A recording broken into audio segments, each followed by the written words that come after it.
Hello adventurers, dungeon deep divers, and tabletop gamers. I'm your host, Dungeons and Masters, and today I'm going to be going over all of the Unearthed Arcana one by one in the entirety of Dungeons & Dragons 5th edition that's been released to date thus far, and bring you a review on both covering everything that's released in each separate Unearthed Arcana update, as well as a personal review from my own opinions on what I think of the class and or mechanics in that particular Unearthed Arcana update, as well as just a general overview of how I feel about the overall power level of the class and or mechanics presented therein. Today, I'm starting off with the very first Unearthed Arcana ever released for Dungeons & Dragons 5th edition, which is going to be simply referred to as the Eberron update, made by Mike Merles on February 2nd, 2015. And this one is, as you can tell, all about the Eberron setting, and kind of fully diving into the different races and kind of setting of Eberron itself that you can expect there. Anyway, this is a 6-page PDF document, so it's going to take a little while to get through, but hopefully I can just gloss over it and kind of present it to you as in a timely manner to get through it as fast as possible. So here it says Unearthed Arcana Eberron, and at first first off we have like a little introductory piece from the creator of this. I guess it was Mike Merles, but anyway, it says, "Welcome to the first installment of Arcana, a monthly workshop where D&D research and development shows off a variety of new and interesting pieces of RPG design for use at your gaming table. You can think of the material presented in this series as similar to the first wave of the 5th edition playtest. These game mechanics are in draft form, usable in your campaign, but not fully tempered by playtests and design iterations. They are highly volatile and might be unstable.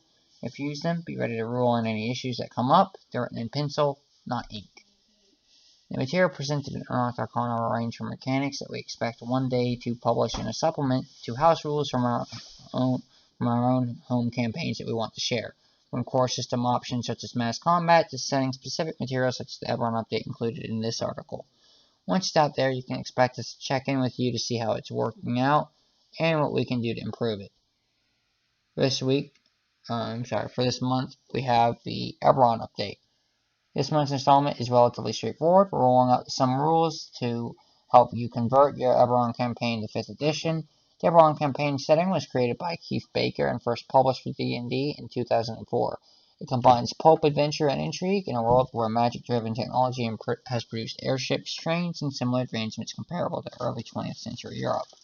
The continent of Corvair, the center of Eberron's focus, has recently emerged from the last war, a terrible conflict that saw the kingdom of Sire transformed into a lifeless, grey land called the Mournland. That catastrophe shocked the remaining kingdoms into an uneasy peace that has held thus far. Full details on the Eberron setting are available in several PDF products available through dndclassics.com. This article focuses on mechanical conversions for several of the key elements unique to Eberron. First off, we have 3 new races. Several unique races are featured in the Eberron setting, and each helps shape the campaign's flavor. The Warforged are a living reminder of the last war's legacy and the uncertain future that faces Corvair. Changelings are masters of intrigue and deception, the perfect choice for a campaign that runs in the shadows. Shifters embody the tension between Corvair's natural world and its future as growing cities and magical technology push against the wild.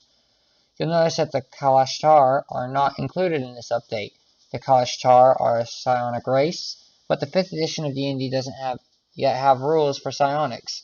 Once such rules become available, perhaps in a future edition of Unearthed Arcana, we can take a pass at them. First off, changelings. Changelings are subtle shapeshifters capable of disguising their appearance. Their ability to adopt other creatures' guises makes them consummate spies and criminals. As a changeling, you have the following racial traits. First off, your ASI, your dexterity and charisma scores both increase by 1, which is good because that gives you both a broad idea of what you want to be focusing on for your stat in the game, and your stats in the game, and it also kind of insinuates how you're supposed to play this race. In the case of changeling being a deceptive, maybe deceitful, either rogue or perhaps bard, seeing as they use charisma for their spellcasting abilities, and that way you can either smooth talk or deceive, and if not outright intimidate your way through most of the situations that would have you in any social encounters that you come across. Outside of that, your physical appearance is pretty standard. Changelings are built much like humans, but a little leaner. Your size is medium, and you still have the base walking speed of 30 feet. Your duplicity trait gains you proficiency in the deception skill, which really helps cover your bases on your first few levels throughout, and making sure that you can hopefully deceive your way through the vast majority of whatever would be trying to stand in your way. Shape Changer. As an action, you can pull a morph into any humanoid of your size that you have seen, or back into your true form. However, your equipment does not change with you. If you die, you revert to your natural appearance. First off, I want to take a small stop here to kind of go over my thoughts about the Shape Changer, which is obviously the changeling's signature trait. So, first off, being able to pull a morph into any humanoid of your size that you have seen is already insanely helpful. I don't believe I need to really go into it, but if for some reason you're somewhat newer to the game and you would like a brief explanation as to why this is so useful, in case you haven't picked up that many games, I'm more than willing to do so. Basically, you can use this ability to polymorph into either a trusted guard or an NPC in the town to help you gain access to areas that normally you might not be able to get to early on, or without people's trust having been built up over time. Or another use that I've come off with right off the top of my head is, say you have seen a picture of someone via an illustration or maybe a wanted poster for someone you're supposed to track down and grab some information out of. Well, if you've seen them, you can take on their guise and see what their plans are with any other relevant NPCs that might have been relevant in that individual's life. So that could grant you insight into where they would be, and you can then set up an ambush accordingly. As for your equipment not changing with you, I don't think this really matters, because you're not really going to be able to you can't polymorph into anything that isn't humanoid, and anything, or at least semi-human, or anything that isn't your size to begin with, but so anything larger, smaller or larger than you are. But at the end of the day, I don't think that really matters. I think it's just there to kind of,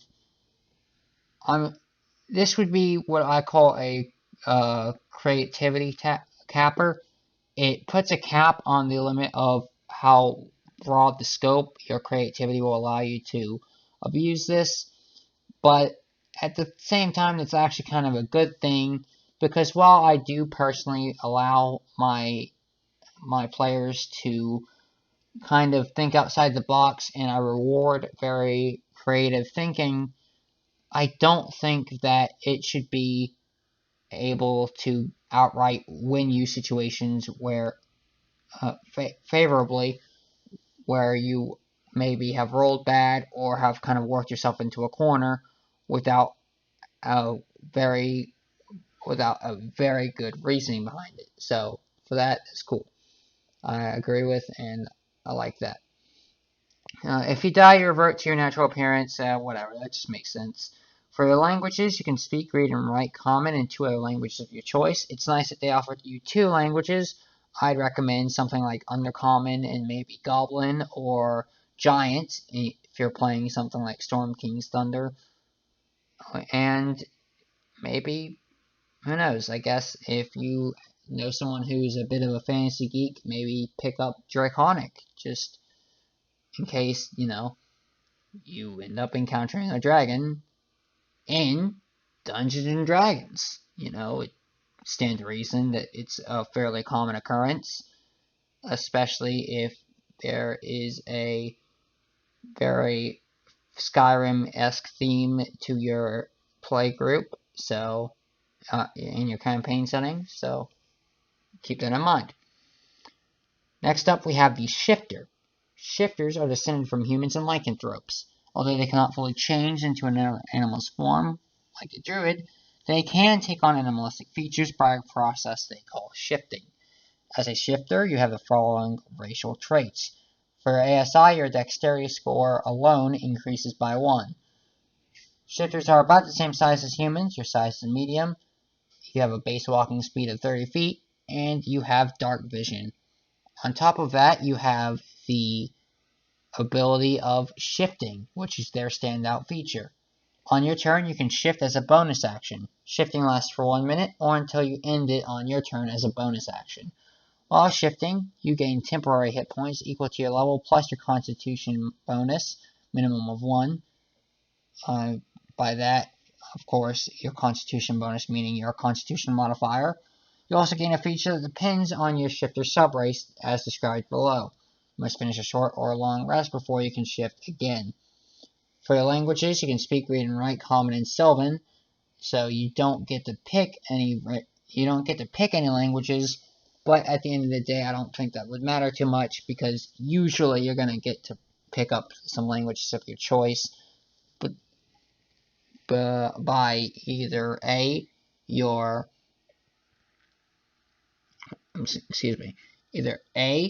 by your background granting you an additional language or 2, and if not that, hey, if you're a spellcaster, you can always just take comprehend languages, so that always helps.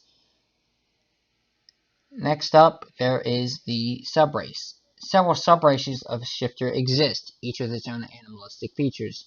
Choose one of the options below. Here I do want to take a pause to kind of explain that yes, this is a choice, meaning you can choose one and only one. You cannot shift from one species to another. That would be kind of broken. And although I don't really think it would be that big of a problem, it's nice that we're nipping any problems straight in the bud right from the get-go. First off is Beasthide. As a Beasthide shifter, you are especially tough and persistent in battle. Your ASI gives you a constitution score of +1, an increase by 1. Your shifting feature. While shifting, you gain a +1 bonus to AC. Cliffwalk. Your Cliffwalk heritage grants you the agility of a mountain goat. Your dexterity score increases by 1, and you gain a climbing speed of 30 feet due to your shifting feature. For long striders, you are fleet and elusive, increasing your dexterity score by 1, and you can use a dash action as a bonus action instead while in this shifted state. The Longtooth is another animal you can take the shape of, granting you an increase in your strength score by 1 as your ASI, and your shifting feature allows you to make a bite attack as an action. This is a melee weapon attack that uses strength for its attack roll and damage bonus, and deals 1d6 piercing damage. In addition to this, if it hits a target that is your size or smaller, you also grapple the target. Next up, we have the penultimate entry on our changeling sub races, which is the Razor Claw. As a Razor Claw shifter, you make swift slashing strikes in battle. Your ASI gives you an additional 1 increase in your dexterity score by 1, and for your shifting feature, while shifting you can make an unarmed strike as a bonus action. You can use your dexterity for its attack and roll and damage bonus, and this attack deals slashing damage. Finally, we have the Wild Hunt. Your Wild Hunt heritage makes you a consummate tracker and survival. For your ASI, your Wisdom score increases by 1, and as your shifting feature, you gain an advantage on all Wisdom-based checks and saving throws. This is very good and is probably the best of all of the options available. Other than that, I would think of taking either the Cliff Walk in case you are in a more mountainous setting, or my personal favorites are the Long Stride and Long Tooth. The Long Tooth is very nice to be able to get you some base damage without having to worry about using your weapon and anything that might be involved with that. And in addition to that, being able to automatically grapple a target upon the hit landing is a nice addition to it. I also like that it utilizes both strength as its attack, roll, and damage bonus, and your ASI complements that by allowing it to increase it by 1. The weakest link of the group is definitely the Razor Claw, but I don't think that is to say that it is completely worthless. It's just the weakest of them. Next up, we have the Warforged. This is my personal favorite class of the 3 that have appeared thus far in this Unearthed Arcana update, and I cannot wait to get into showing you exactly what these guys are all about. The Warforged were made as the ideal soldiers to serve in a devastating last war. Although they are constructs, they have much in common with living creatures, including emotions and social bonds, and perhaps, just maybe, even souls. To me, the idea of a mechanical being able to have emotions, which defies the very nature of it being autonomous, is crazy. And so, being able to form social links and bonds, and potentially even having their very own soul, is very nice and a very unique take on the gigantic robots of old that we are all accustomed to. I am glad to see that R&D is experimenting and spicing things up a little, and I hope they continue to do so throughout the future.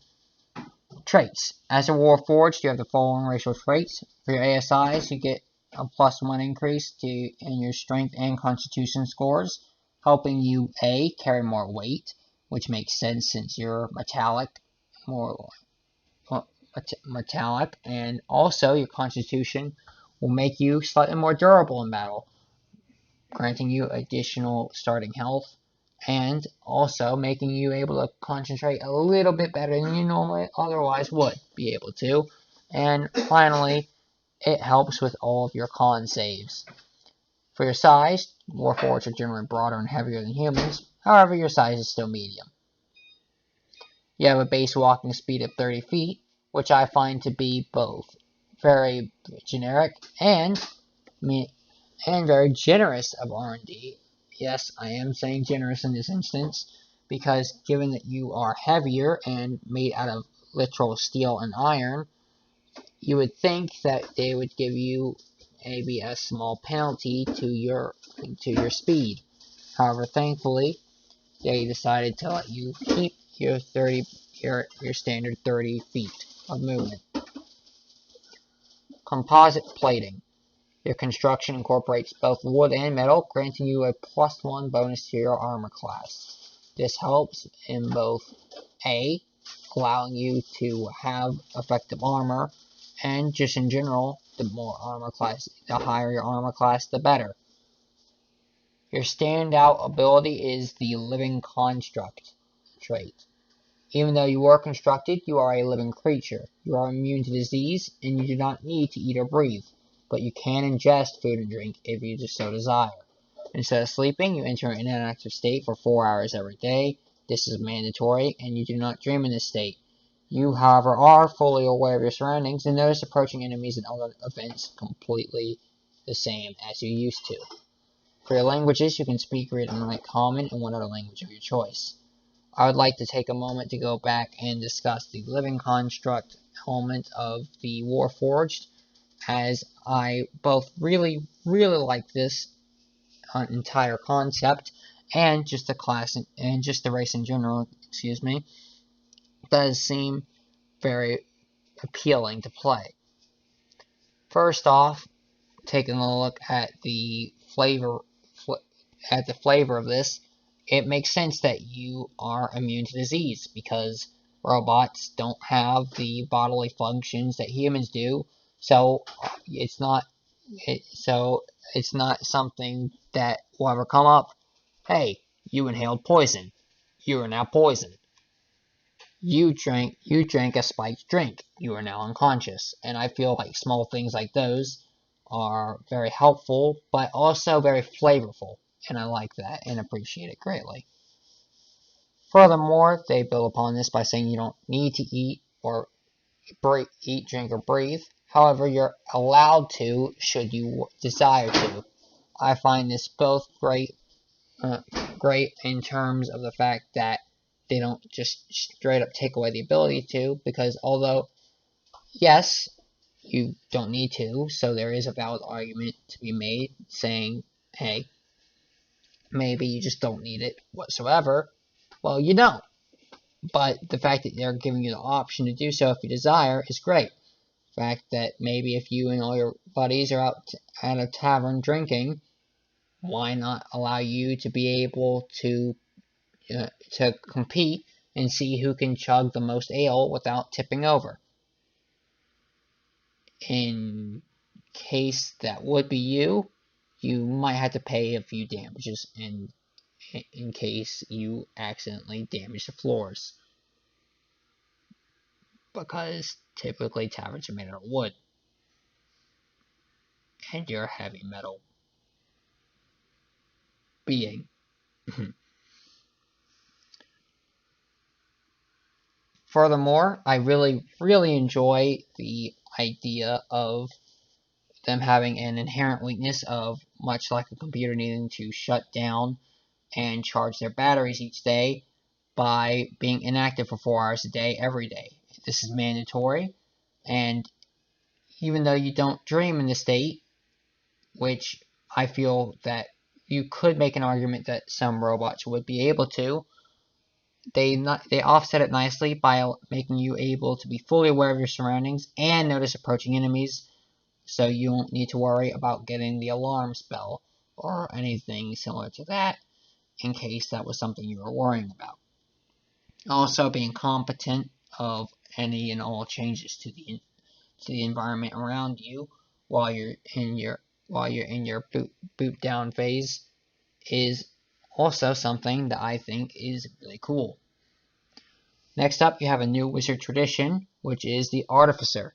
Artificers are a key part of the world of Eberron. They illustrate the evolution of magic from a wild, unpredictable force to one that is becoming available to the masses.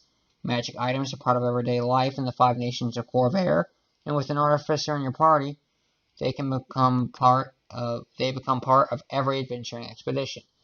The Artificer is a separate class in prior editions of the Eberron setting, a melee combatant who specialized in mystically enhanced items, arms, and armor. The 5th edition rules treat the Artificer as a new wizard tradition that focuses on mystical invention, however, which you can choose starting at 2nd level. First off, we have a nice table here going over what abilities you gain at different corresponding levels, 2nd, 6th, 10th, and 14th respectively. And we get two abilities at 2nd level: infused potions and infused scrolls. Starting at 2nd level, you can produce magic potions. You spend 10 minutes focusing your magic on a vial of mundane water, and expend a spell slot to transform it into a potion.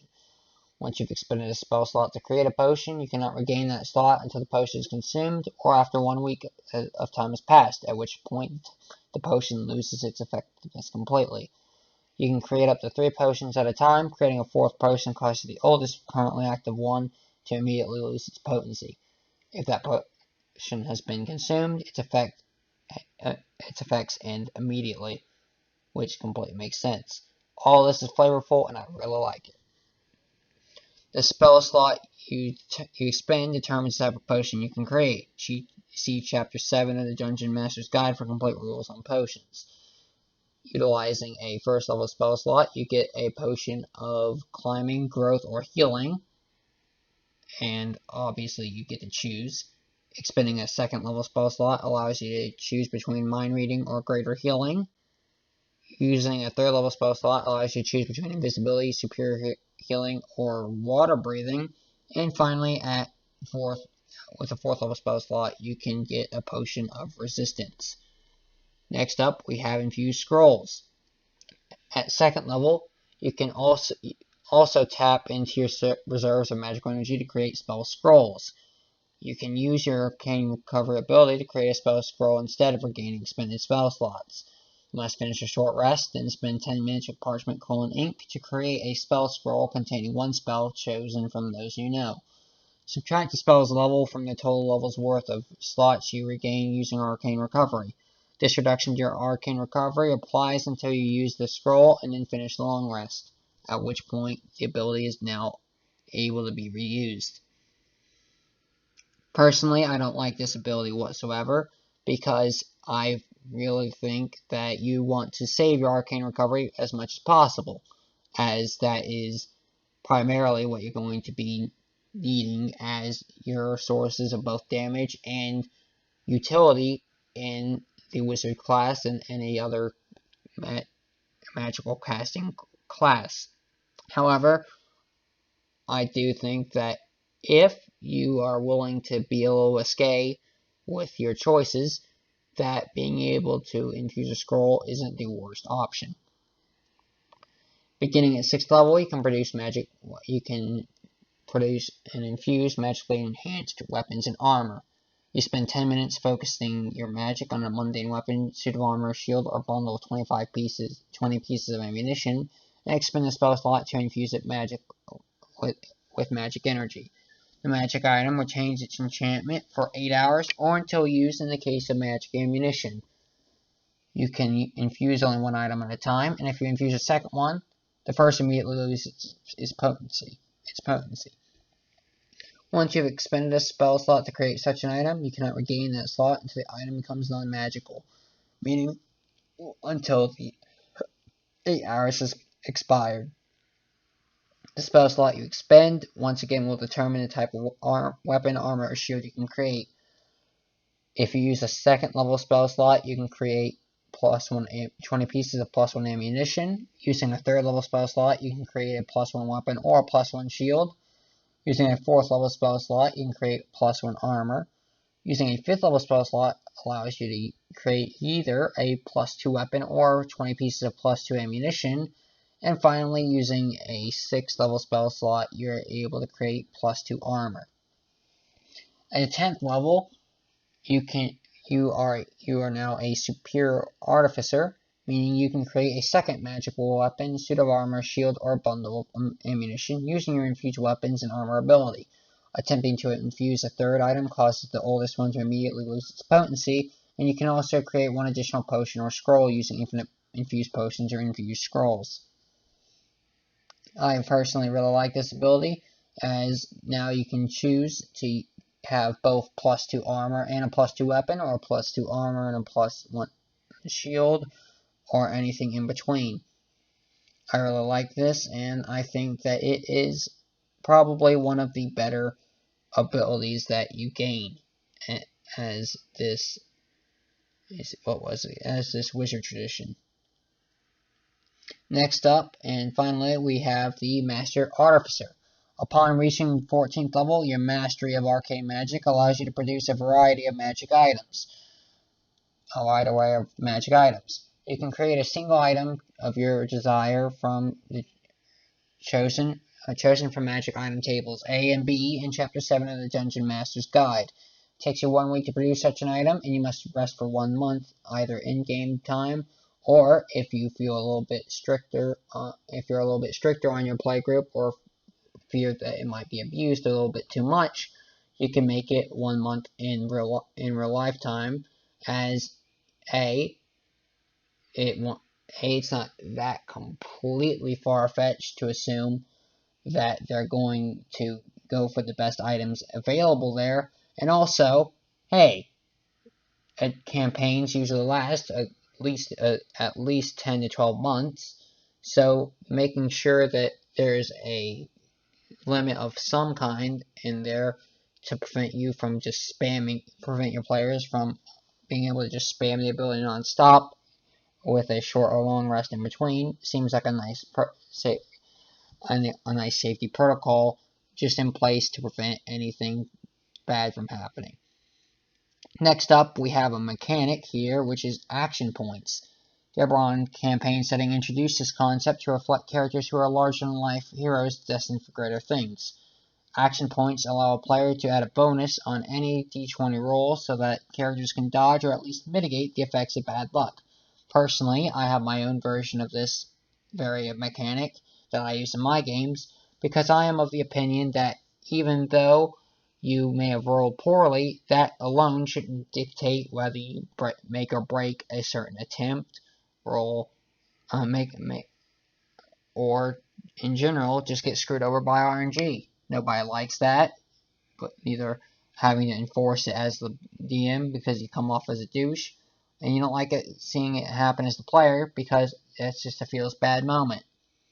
This rule inspired the Hero Points optional rule presented in Chapter 9 of the Dungeon Master's Guide. You start with 5 action points at first level. Each time you gain a level, you lose any unspent action points and gain a new total of equal to 5 plus half your level. This is nice because it both A, means that you are encouraged to use them throughout your adventure, and you will end up getting more and more the longer you play on in your campaign, incentivizing you to show up more often. You can spend an action point whenever you roll a d20 or make an attack roll, an ability check, or saving throw, and you don't have to decide until you make the roll and learn if it succeeded or failed. If you spent an action point, you roll a d6 and add it to your d20 result, possibly changing a failure into a success. You can spend only 1 action point per roll.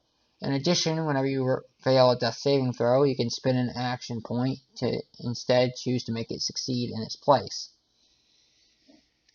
Personally, I really like the fact that you are now able to automatically succeed on death saving throws, provided you have one of these action points at your disposal, because nobody likes having to either enforce or be told that your character has officially died. It's just a real feels bad moment all around.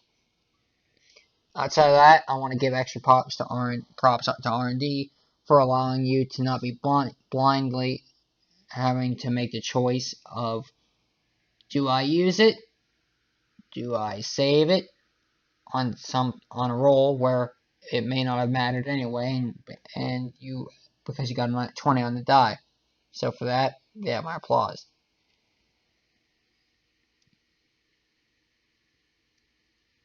Finally, we have the Dragon Marks feature. Dragon Marks are elaborate skin patterns similar to tattoos that grant their bearers unique spell-casting abilities.